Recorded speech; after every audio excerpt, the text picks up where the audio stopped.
Hey everybody, it's Brandon Gustafson with Assisted Living Investing. Happy to have you on the channel today.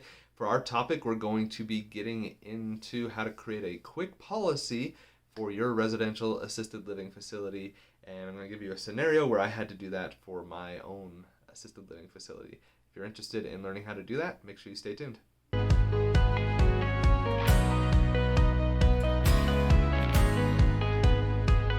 Hey everybody, welcome back to the channel. Excited to have you here at Assisted Living Investing today. I'm Brandon Gustafson. I'm going to be kind of coaching you through the process of getting started for your assisted living facility. Excited to do that. For our topic today, we're going to be getting into how to create a quick policy for your residential assisted living facility. But before we get into that topic, I wanted to remind you to get over to assistedlivinginvesting.net, where you can get access to our free underwriting calculator, which is going to help you out on your process, on your journey to starting your own assisted living facility. And when you get access to that free underwriting calculator, we'll also get you on an email list where I have a 12-step process with step-by-step kind of takeaway and actions for you to go through to get started on your assisted living facility. So make sure you head over to the website, assistedlivinginvesting.net, get access to that calculator and that email sequence, and we'll get that over to you. We're also building some cool content. So it's not quite ready as of the filming of this video, but it will be soon. And if you get on the email list, we'll make sure you're the first to know about that content that's going to help you out in your journey to starting your own assisted living facility. Let's get started into the topic. So how to create a quick policy for your assisted living facility. So I talked about this in a previous video. We had a state inspection, always a surprise when that happens. And we were in, they're having the inspection. I'm out of state. My administrator texts me and says, "Hey, I need a policy on," oh my gosh, what was it? It was like how to remove blood and vomit from a facility and how to do that. She's like, "Do we have one?" And I was like, crap, no, I don't have one. That's not what I told her though. I said, "Give me a second." So I then turned to ChatGPT. And if you've not used ChatGPT, it is just an incredible tool that's going to help you through the process of just like brainstorming or things like that. I actually have another YouTube channel that helps out with productivity, and in that channel, I talk a little bit about ChatGPT and how it can help you in some prompts and things and how I use it. So if you search for my name, Brandon Gustafson, you'll be able to find that one. And I've got a few different channels there under my name. It has my picture on it. So if you go over there and find the ChatGPT one, it will give you a way of kind of getting some prompts there. So just kind of quick plug for that channel. It's brand new, but helping out with productivity and personal development. Anyways, so I got this request from her. "Hey, I need this policy around how to sanitize and clean up vomit." And I was like, "Oh my gosh, what am I gonna do?"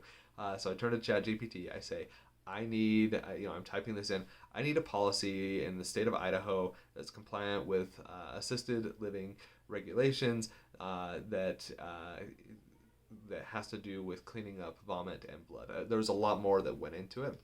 When you're using ChatGPT, you want to get very specific about how you want it to be structured, what it wants to look like, the voice that you need it to have. I need this to be professional, kind of like a legally type document to kind of help somebody understand it, and it needs to follow this process. So I put all of that information in there. I tell it I need this for how to clean up and sanitize when we have something with bodily fluids come up in the facility, and then I hit send. And within 10 seconds, I have a policy that is written up for me around this area. It was incredible. So I grab that information, throw it into a Word document, put it into our branding. So I use my template that I have for our facility. So it looks like we did it, everything. And then I read through it because I don't want it to just be like, verbatim, everything that's in there. I read through it, make a bunch of edits to it to get it to fit the way that I want it, the structure that I want it to be, and everything like that. And then I turn it into a PDF and I send it over to my administrator and an email, and text her and say, "Hey, I just sent it over to you. Go ahead and take a look. Let me know if that works and if they have any questions." And she gets back to me, and after the inspection, she calls me and she's like, That was pretty incredible. They took it. It was fine. And I was like, yeah, I generated it in ChatGPT. And she's like, yeah, no, I could tell because at the bottom we had page numbers and it said 1 and 2. And she's like, they didn't notice that, so we're okay. So we were able to put that together. Now it's you could look at that as, I don't know, cheating or something like that. But it is a policy I'm pretty sure we had actually in our book, and I'm trying to revamp our policies and procedures and get them to all be updated and standardized and in a better format anyways. And so it wasn't saying anything that we didn't already have. But our old policies and procedure book that we have is 250 pages. It's in a one big Word document. It loads slow as molasses. It's really hard to do that. And so I just threw this one together so that we had it, we could hand it off to them. And that's how I want to actually build my policies going forward, because it'll just make it a lot easier for us to put it in there. So it's not something that I was doing just on the fly because we needed to do it for an inspection.